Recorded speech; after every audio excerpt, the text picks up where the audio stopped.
As you know, vaccinations are a very controversial subject. Today I am here to talk with you about what the right thing to do is. First, we're going to talk about what vaccines are. Vaccines are used to improve your immunity and protect you from serious illnesses.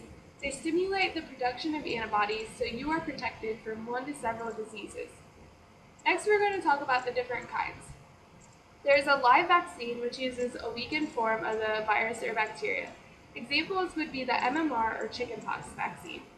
Next, there is a killed vaccine. It uses proteins or parts of the virus or bacteria. Examples of this would be the flu shot. The third is a toxoid vaccine. It uses toxins or chemicals that the virus or bacteria actually produces. Examples of this would be the diphtheria or tetanus vaccine. And the last is a biosynthetic vaccine. It uses man-made pieces that are similar to the virus or bacteria. The example of this would be the Hib conjugate vaccine. So how do they work? Vaccines teach your body how to defend itself when germs such as the virus or bacteria invade it. You are exposed to a very small, very safe amount of this bacteria or virus, and it's weakened or killed. Your immune system can then learn to fight off this infection later in life if it reoccurs. And why do we need them? When a baby is born, it has protection for a short amount of time. It's a natural protection passed from the placenta, but eventually this protection wears off. And vaccines are given so early because if a child were to get one of the childhood diseases, the complications are far more serious when they're young. And postponing vaccines can mean it's too late and they can be life-threatening and lead to lifelong disabilities. Natural immunity versus vaccinations.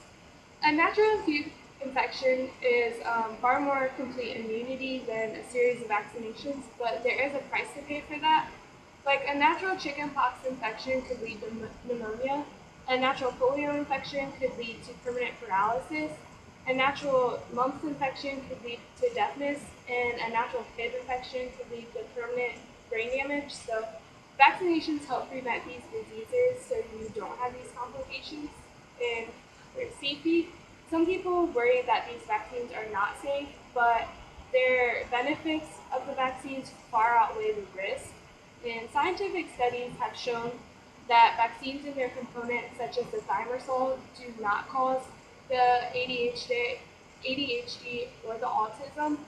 And despite the controversy that started in 1998, researchers have found that there are no connections, and the original study that ignited this debate has been retracted. And what this debate was, a British doctor, Andrew Wakefield, found that of the 12 kids he was treating for bowel disease, 6 of them had autism, and out of the 6 of them, they all had the MMR vaccine. So based on this observation, he made the conclusion that the vaccine caused autism, but it was based on an observation, not a scientific study. And studies later showed that there was no link, and the American Academy of Pediatrics, the CDC, and the Institute of Medicine all concludes this.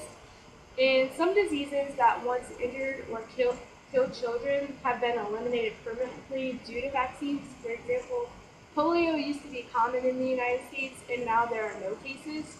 So according to the Pediatric Academic Society, childhood vaccines in the U.S. prevent about 10.5 million cases of infectious illness and 33 deaths per year.